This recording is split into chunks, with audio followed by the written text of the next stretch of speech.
this computer. Let you know. Yeah, At any time you want me to stop the recording because you're going to say something controversial. No, everything's fine. Be'ez Hashem. Nothing too controversial today. Okay, so good evening. You want an introduction, a little bit of introduction? There's rumors about Rabbi Mann leaving the city. I don't believe any of them. Although he was here, almost here. I told you to stop the recording. No, but whatever time that you're here, we very much enjoy having you come here. They mentioned you were here by Pirkei Avos, but previously, when Rabbi Mann was here, we discussed, if you remember, if a yeshiva bacher comes back to the dorm and his roommate went out with somebody and he goes, oh, maybe I think that girl's for me, and he does, is that considered an ani mechatet? Right? And then the next time we had a discussion about Avram using Sarah to be able to save his own skin, that had a practical question regarding if the Mossad can use those kind of entrapment agent to be able to do it. So we look forward to halachic and Hasidic insight. Oh, okay. So shkoyach. So thank you so much. Once again, it's a pleasure being here. Thank you so much for the invitation. And invitations are always welcome, even if it is a day in advance. So thank you so much. Really, really appreciate it. So, so today actually the shirt will be a bit different. Usually when I come, so I bring just one topic and we discuss it from beginning to the end, or hopefully from beginning to the end. Today, I actually want to bring a collection of shailos that came up in the recent 12-day war. So as we all know, that the Baruch Hashem, the 12-day war ended with a sweeping victory beside the Shemaya, and hopefully we'll see only Besos Tovos in Eretz Yisroel. But during those 12 days, so there were sirens and people were not sleeping, and many fascinating shailos came up, and I want to introduce you with these shailos. The Mamish cover every single area, and time permitting, we'll try to go through these questions. So question number one, siren scenarios. Question number one. So what happens when there is a siren in the middle of the night, as was in Eretz Yisroel, and people were rushing in 3 a.m., 4 a.m. to the miklat, and they want to say Tehillim. On the spot, they wake up, they're rolling out of bed, want to say Tehillim. Can they say Tehillim? Why, because it's at night? Because in the middle of the night, they started sleeping, they didn't wash Negavasser, they didn't say Birkas Torah, so can they say Shil Abalas or no? Maybe actually the real schos is actually not to say anything, right? The famous story of the brothers of Mailech and Zushe, that they were together in prison, and it was smelly there, and they couldn't daven, and Mailech was crying, oh yeah, I can't daven, and Zushe says, no, the bucket. What? The bucket. So in that case, is this the same thing? Can they say Tehillim running to the miklat? That was the bucket. They gave us the bucket. That was the Chassidus. Exactly. That's it. I'm Yotze. That's it. We're done with Chassidus. We sold that on Purim for a joke. I sold that bucket. I got it. Can they say Tehillim, Rabbi Yisai? Can they say Tehillim? Can they say Tehillim without Birkas Torah? Yes or no? Can they say Tehillim without the Tilas Adayim? Yes or no? Anyone? People are very shy. I would say no. I would say no. Definitely. Final answer? Don't not learn davening. Don't stop davening. Rabbi Yisai, there's an explicit mission that every single 6-year-old or 10-year-old, depends which school he goes to, so learns in Pirkei Avos, in Shas Brachos. Afilu nachash karuch ala kivo.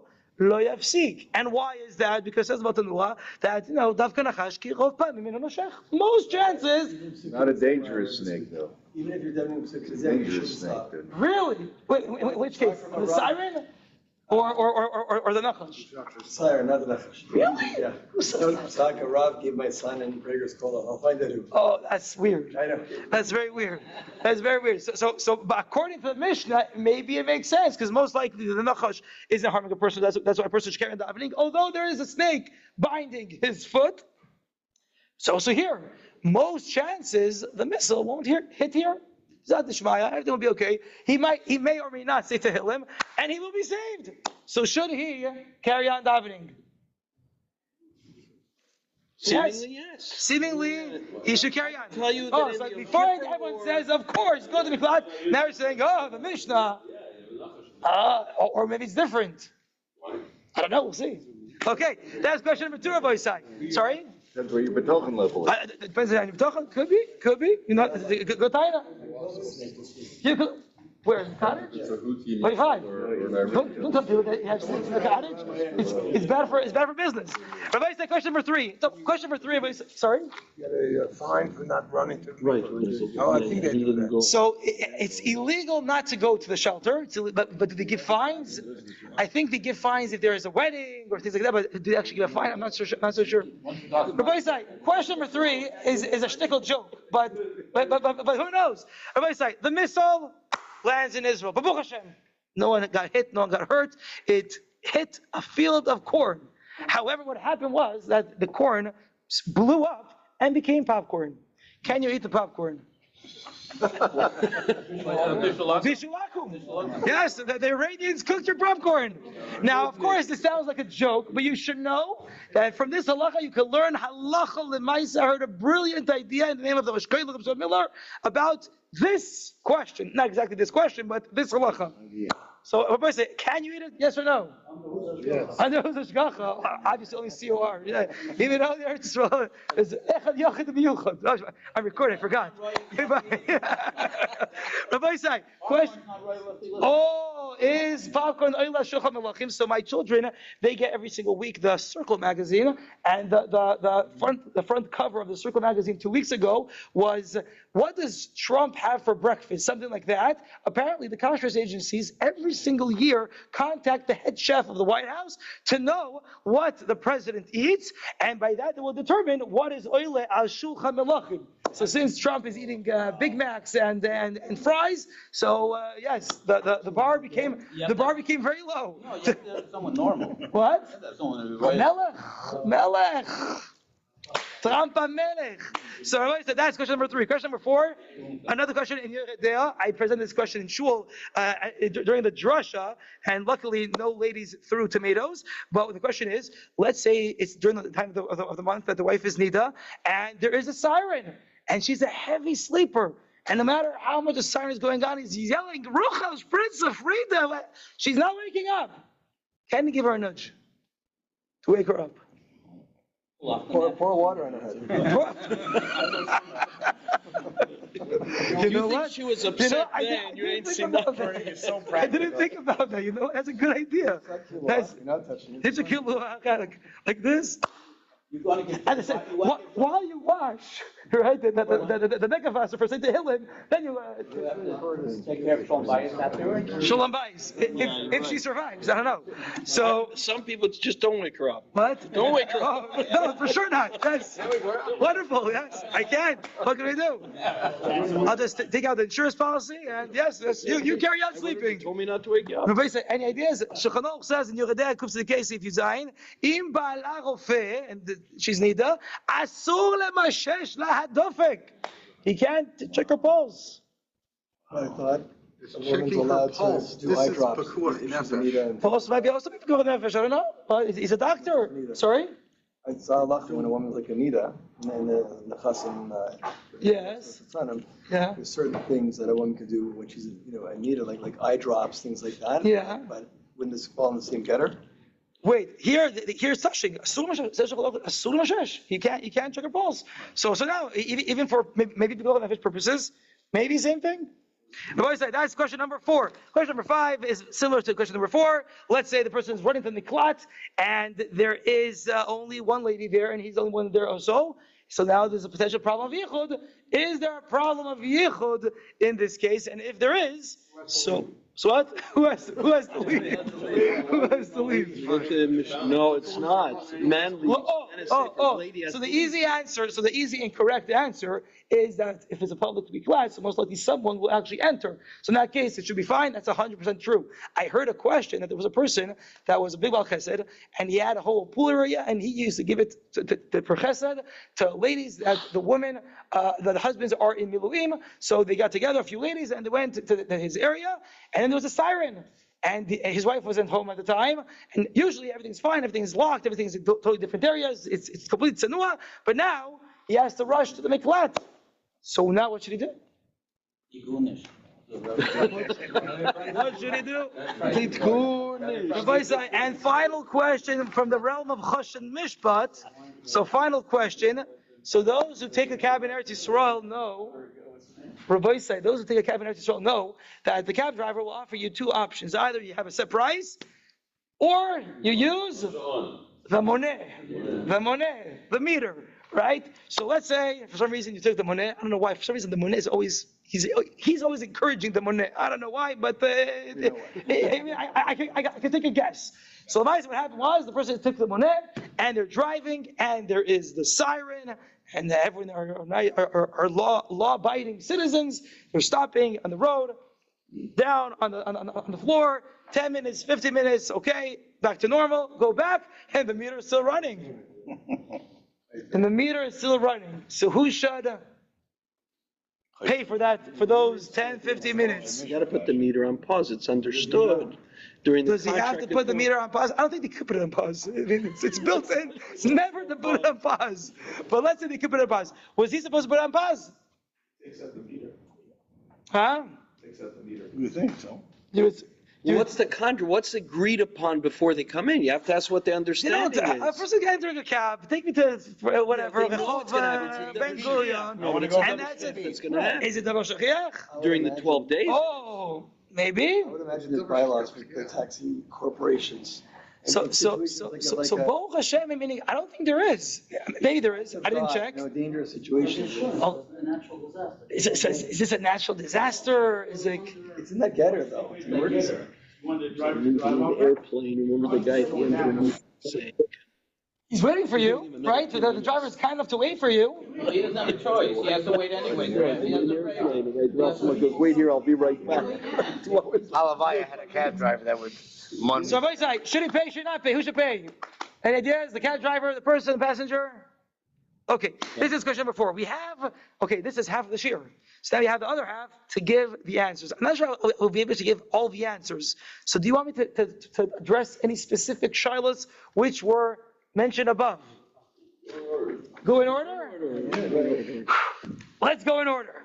So can you say Tehillim, Rabbi Isai, without washing your hands and without saying Bikas HaTorah? So Rabbi Isai, those who know me from Clancy Park, when I always raise these kind of halakhic questions, the answer is Machlokes. That's usually the answer. So both Shulchan Aruch and the Ramah, both for Ashkenazim and for Sephardim, it ain't so simple. Shulchan Aruch says very simply in source number 1, Lo yikra psukim kodem birkat HaTorah. A person should not read psukim without saying Birkas HaTorah, af al pi shehu omram derech tachanunim. Even though he's saying it in the way of tefillah and tachanunim, the person should not say Tehillim without Birkas HaTorah. You should know that if Chas v'Sholom Mashiach isn't coming within the next few weeks, on Tisha B'Av, there's an Isra to learn Torah, and the Mishnah Berurah Paskins in Tav Kuf Nun Daled, should a person say Tehillim if he says every single day Tehillim? Should he say Tehillim on Tisha B'Av? Yes or no? So I believe Mishnah Berurah says that not to say. After minhag, a person maybe could say, but he says the minhag posting, which I think which he believes is the right thing. They should say it the following day on Yud Av. They should say both Tet and Yud. That's the ruling of the Mishnah Berurah. So we see that yes, also Tehillim, Tachanunim seem to require Birkas HaTorah. However, Shulchan Aruch does say V'yesh omrim. Some say she'en lachush. This says it's tefillah. It's not Torah. It's tefillah. So you have stam in yesh omrim. And Shulchan Aruch concludes and says Nachon lachush lasvara rishona. He says I believe it's the right thing to be machmir like the first approach. That's the words of the Shulchan Aruch. So for Sephardim, it seems to be that kedai not to say Tehillim, but rather to say because of Torah and only they, then Tehillim. The Ashkenazim, says the Ramah, Haminhag, the minhag is Kisvara Chona. The minhag among Ashkenazim is like the second approach, which is they can say Tehillim without because of Torah. He proves it that apparently back in the day, the people used to come to shul for slichos without saying because of Torah. Only then they start to daven and say because of Torah. So he says, you see the psukim which are meant for tefillah are not considered to be as Torah, and you can say without because of Torah. That's the wrong thing. What? We say because of Torah before slichos. Oh, so Lemaisa, he does say that it became the minhag. Ramah carries on and says, v'nahagu. It became the minhag to say because of Torah immediately after Asher Yotzav, and he says ve'en l'shanot. That's the right thing to do. So lechatchila, what?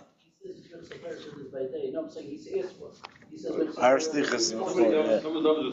But I don't think it matters, because I think a person wakes up in the middle of the night has a chiyuv of because of Torah. It was another night, if I'm not mistaken.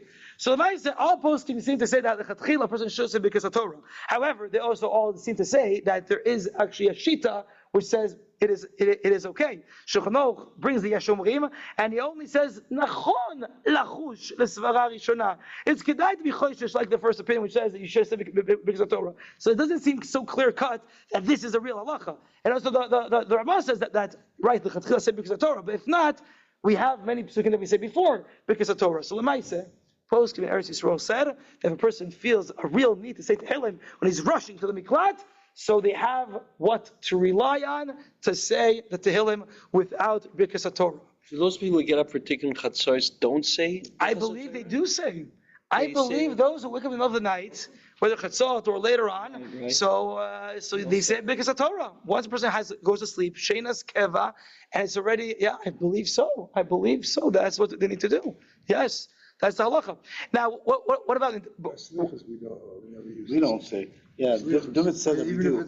I don't remember. I'm talking about broyes, Kiva. Yeah. You say brachas. I do, because I say brachas and brachas Torah, and then they say later on. Really? Like the original psak of the Ramah. So in that case, for Ashkenazim, there's much more room to be makel, because he seems to be much machriya, like the shita that says that it doesn't require Birkas Torah. Rabbi Isai, what about washing your hands? So it's a very important Shulchan Aruch. You should know. Me'ikar din, back in the day, that you should know Netilas Yadayim was enacted for what? Lo tiknu Netilas Yadayim ela likriyat shema v'tfilah.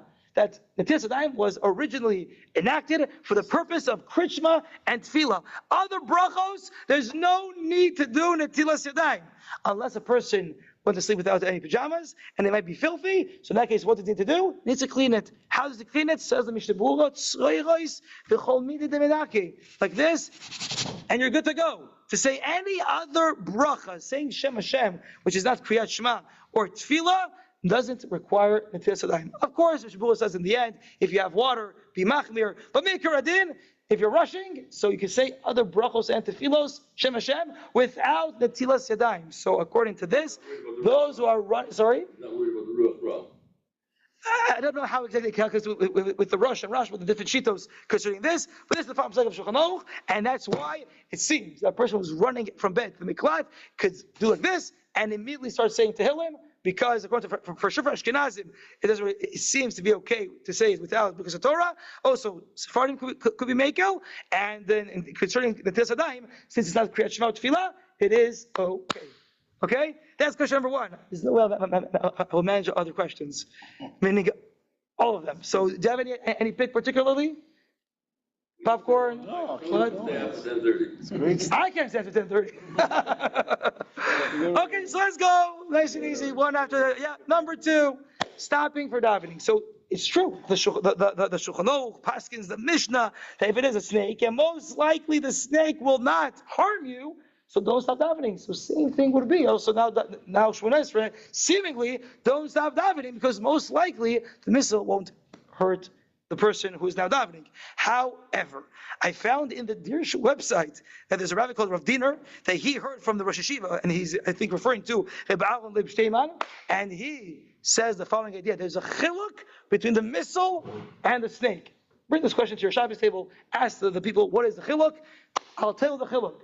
The chiluk is, in the case of the snake, it is determined that most likely this snake is not dangerous, because most snakes are not poisonous, are not biting, so most likely you won't be harmed by the snake.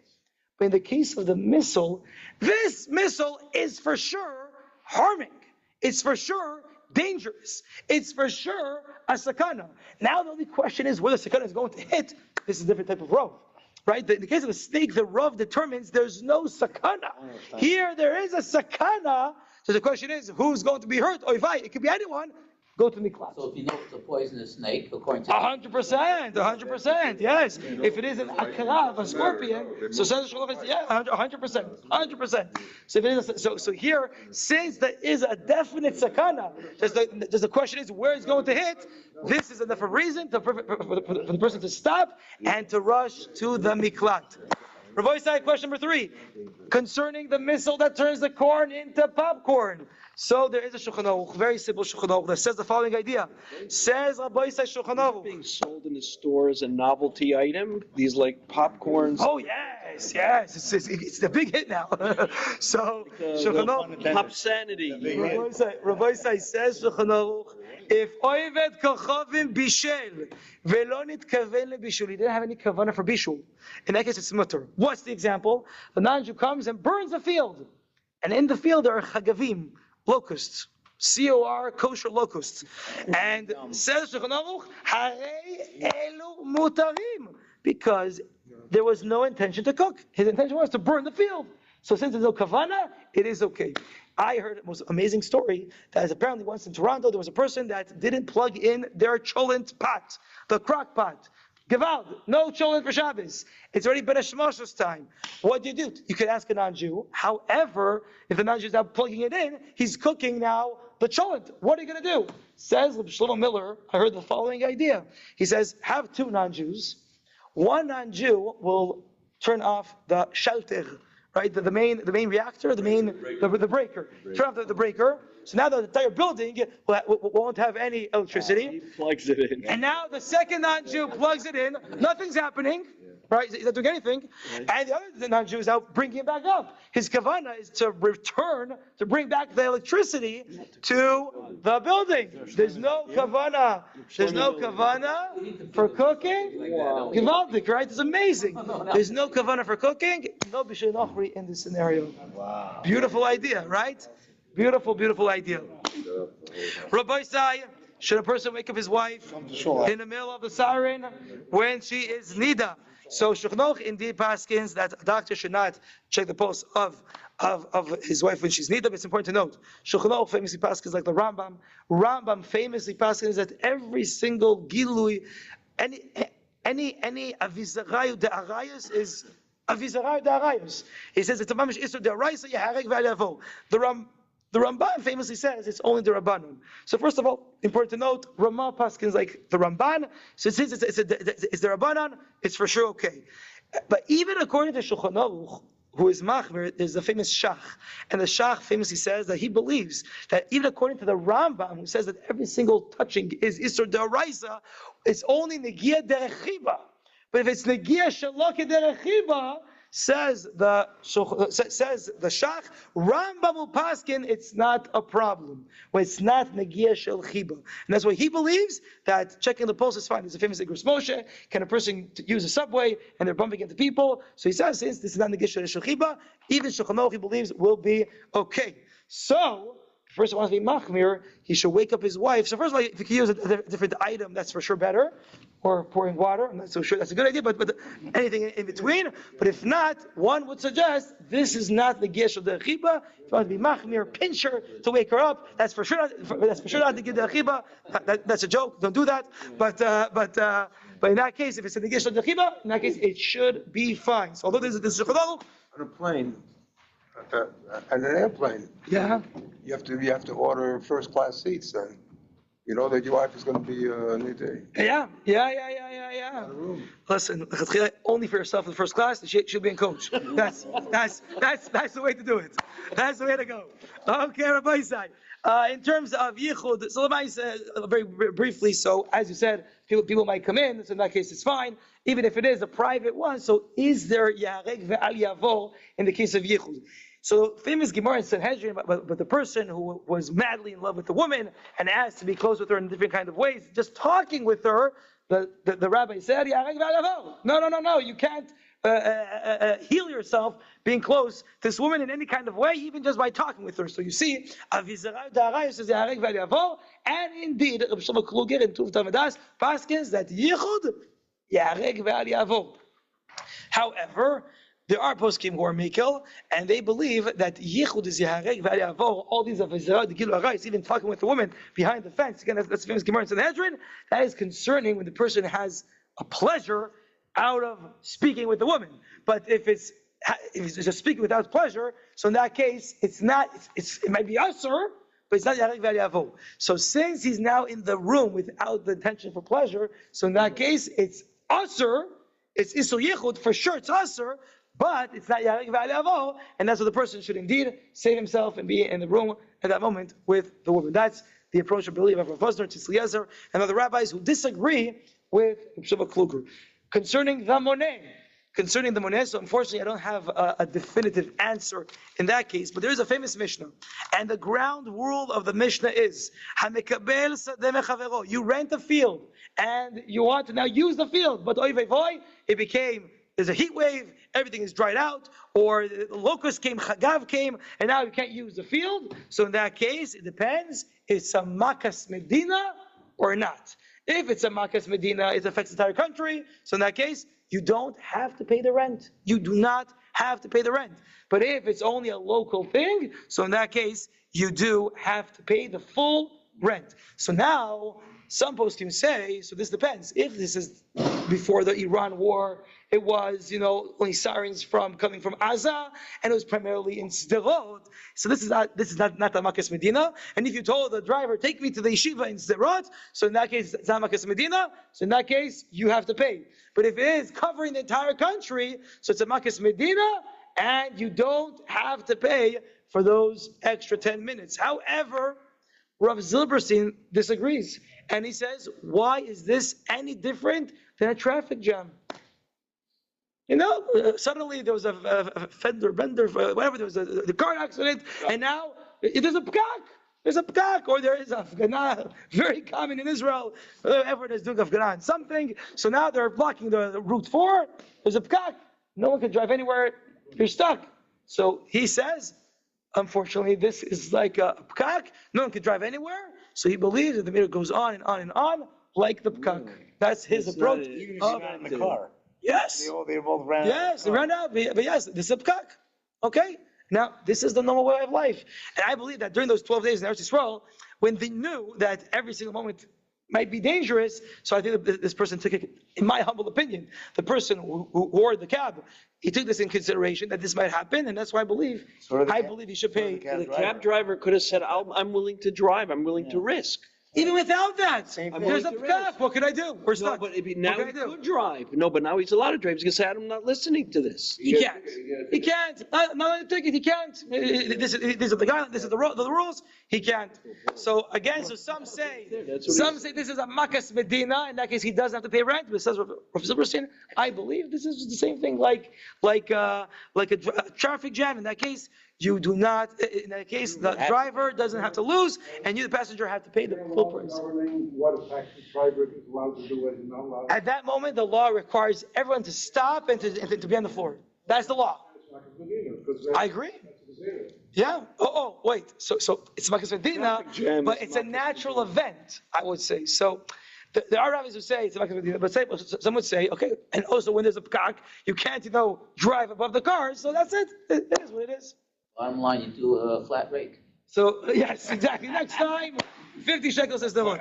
I'll just conclude the last 2 seconds. I have a bit of Chassidus. This is not Chassidus, but it's a beautiful piece written by Rav Zilberstein. He says, the mitzvah deoraisa that you could be mekayim during the siren. He says, number one, you could be mekayim the mitzvah of bitochon. Rabbi Mann famously says that the source of the mitzvah of bitochon is in ki tetzela milchama al oivecha v'ra'ita sus v'rechev am rav imcha lo tira mehem. This is the source of mitzvah deoraisa bitochon. So number one, have the bitochon that every single missile, every single bullet has an address. So have mitzvah bitochon. Number two, there's a famous machlokes, Rambam and Ramban, whether there's a mitzvah deoraisa to daven every single day.